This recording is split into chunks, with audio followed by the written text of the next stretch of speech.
Barbara to tell people that Ryan's favorite color was purple. That was another of his requests, that the guests would wear purple or their own favorite colors. He wanted a party, wanted us to put the fun in funeral. Barbara hadn't been amused when he'd said that. I'd thought it was admirable. He'd faced death like it was nothing more than a trip to the dentist. At least up until the very end. Everyone is turned toward the aisle. Some look at the box of ashes, some at me. Most don't seem to know where to look, and a few, toward the outer edges of the nave, look down. It's a pious pose, but I wonder if they're texting. In my lavender suit, I feel like a rogue thistle on a manicured lawn. Not to mention the fact that my legs feel naked since I haven't worn a skirt in ages.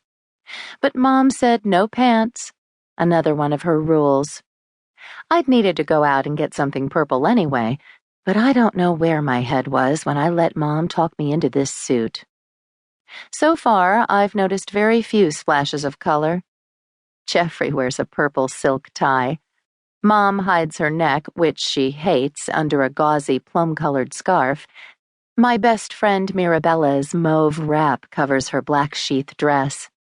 I saw Uncle Graham and Aunt Sugar before the service, so I know, true to form, they are dressed alike.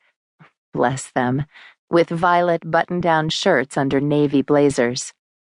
So there are only 6 of us wearing purple, the 5 people I mentioned it to personally and myself.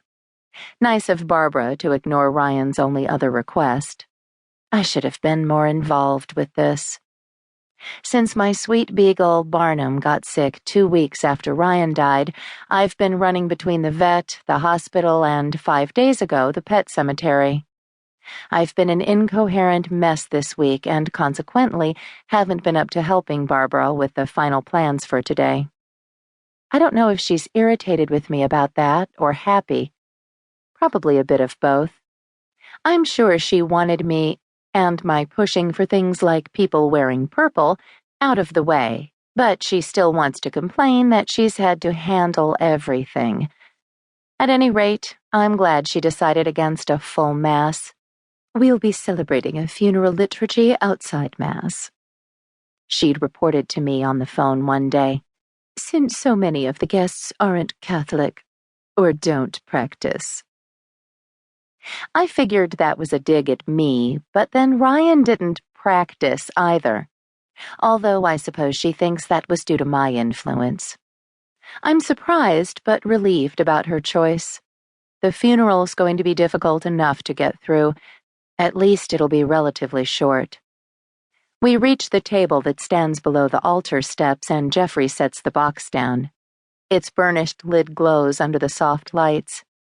Barbara drapes her rosary over the box, and I set the framed photo beside it, turning it out toward Ryan's gathered friends and family. We take our seats in the front pews. Mom and I on the left with my aunt and uncle, Jeffrey and Barbara on the right with her sister.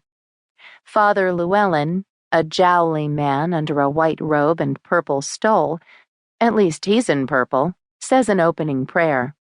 He sums up that we're here to mourn the passing of Ryan Jeffrey Waynesfield.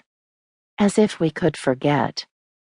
During the first reading, I hear Barbara sob when Uncle Graham gets to the line, "A time to be born, a time to die." I look at the box with Ryan's ashes. A tear scalds my cheek. My thoughts creep toward the night Ryan died. His nails, brittle from the chemo, on the back of my hand. How his jaw hung slack. The way the hideous pale pink lampshade on his nightstand painted a mockingly healthy glow on his face. I think of the things he said to me, and the things he tried to say but couldn't. I've relived that night so many times. Did I give him too much morphine? Did I deny the man his final say? God, I don't want to think about that night. I force myself back to the present and look at the altar, which is empty, waiting for the next reader. Out of the corner of my eye, I see Jeffrey move. It's time for the eulogy. Jeffrey walks at a measured pace.